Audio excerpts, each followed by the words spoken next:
80세의 벽을 넘어서는 방법. 세 번째, 참지도 말고 무리하지도 말자. 80세가 넘으신 분들을 부검해보면 누구나 몸 어딘가에 암이 작게 남아있고 치매가 진행되고 있으며 동맥경화 같은 질병 하나 없는 경우는 거의 없다고 해요. 80세가 넘게 되면 아무리 건강한 몸이라도 이미 상당 부분 제 기능을 못하고 병이 발생할 수 있는 요인들을 누구나 가지고 있다는 거죠. 언제 무슨 병이 생길지 모르고 오늘 건강하다가도 내일은 일어나지 못할 수도 있다는 거예요. 그렇다면 어떻게 해야 할까요? 한마디로 건강을 위한다는 명분으로 참지도 말고 무리하지도 말라는 거예요. 먹는 양을 줄이세요. 맵고 짜고 단 것은 피하세요. 기름기 많은 건 먹으면 안 됩니다. 이런 얘기는 60대까지는 효과가 있지만 80세를 넘기면 전혀 도움이 안 되니 신경 쓰실 필요가 없어요. 먹고 싶은 욕구는 몸이 필요하다는 것이니 입에 당기는 음식은 드세요. 체중 조절한다고 굶거나 식단 관리하지 마세요. 살이 좀 찐 사람이 오히려 더 오래 산다는 통계도 있어요. 야채가 건강에 좋다고 매일 풀떼기만 드시지 마시고요. 나이 드실수록 단백질 보충을 위해서 고기 많이 드셔야 해요. 또 술이 몸에서 받는다면 드시고 싶은 대로 드세요. 아침, 점심, 저녁 삼시세끼 술을 드시는 것은 안 되겠지만 하루 반주로 한 번 정도 드시는 것은 괜찮아요. 대신 80대 이후는 골밀도가 낮아져서 넘어지시면 골절될 수 있으니 술 드시고 넘어지지 않을 정도로 조심해주세요. 또 80대를 목전에 두고 운동을 열심히 하는 것도 아무런 도움이 되지 않아요. 오히려 무리해서 운동하다 체내에 활성산소가 만들어지게 되어 노화를 촉진할 수도 있어요. 열심히 운동하는 것은 60대까지는 건강에 도움이 되지만 80세를 목전에 두면 별다른 도움이 되지 않으니 가능하시면 그냥 가벼운 산책 정도면 충분해요.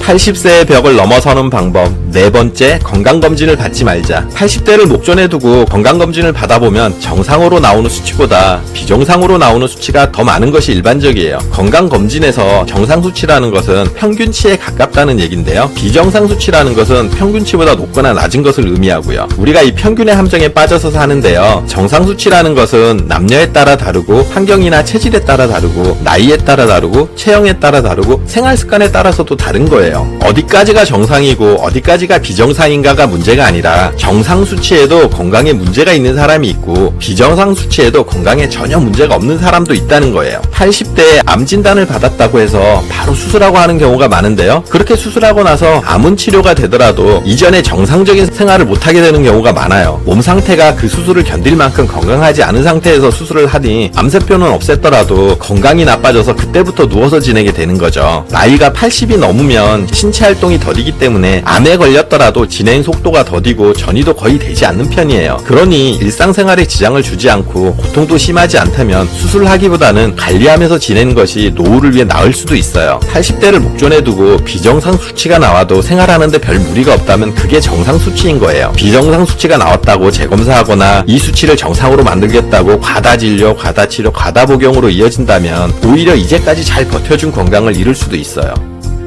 80세의 벽을 넘어서는 방법. 다섯 번째, 맞는 의사를 찾자. 의사는 환자의 이야기를 듣거나 전반적인 몸 상태를 다 살펴보는 것이 아니라 검사 결과로 나온 수치만을 보고 판단하고 처방을 하게 돼요. 혈압이 높으니까, 당 수치가 높으니까, 콜레스테롤 수치가 높으니까 하면서 이런저런 치료를 하고 약을 먹으라고 하는 거죠. 심지어 조그만 혹이나 암, 종양이 발견됐다고 수술을 받아야 한다며 장기 일부를 잘라내기도 하고요. 70세까지는 그럭저럭 체력이 있으니까 버틸 수 있지만 80세 전후가 되면 이렇게 무리하게 약을 먹고 수시로 수술대에 오르는 것은 오히려 남아있는 체력마저 소진시키고 수명을 단축시키는 요인이에요. 그래서 80대가 되면 잘 맞는 의사를 찾는 것이 무엇보다 중요해요. 내가 보내고 싶어하는 노후를 이해하고 거기에 맞는 방향으로 움직여주는 의사를 만나야 하는 거죠. 수술을 원하지 않는데 수술 외에 방법이 없다고 딱 잘라서 이야기하는 의사는 맞지 않는 의사예요. 처방해준 약을 먹고 몸 상태가 나빠진 것 같다고 해도 힘들더라도 좀 참고 계속 복용하라는 의사도 맞지 않는 의사예요. 교과서적인 수치와 검사 결과만 믿고 환자 개인이 느끼는 몸 상태는 생각하지 않는 건데요. 이런 의사는 자신과 맞지 않는 의사니 피해야 해요. 그렇다면 자신과 궁합이 잘 맞는 의사는 어떻게 찾아야 할까요? 만약 처방해준 약을 먹고 몸 상태가 오히려 안 좋은 것 같다고 얘기하면 약이 잘 안 맞는 것 같네요. 다른 약으로 바꿔보겠습니다 하거나 그렇다면 양을 좀 줄여보겠습니다 라고 한다면 일단 우선적으로 고려할 수 있는 의사예요. 나이 드실수록 병원에 자주 가게 되는데요. 의사도 사람이라 만났을 때 이야기도 잘 들어주고 왠지 믿음이 간다면 자신과 잘 맞는 의사일 수 있어요. 그러니 좀 젊은 우리 50대 60대 때 이 병원 저 병원 다니면서 많은 의사를 만나보는 게 좋아요. 본인과 잘 맞는 병원과 의사를 알아두는 것은 무엇보다 중요하거든요.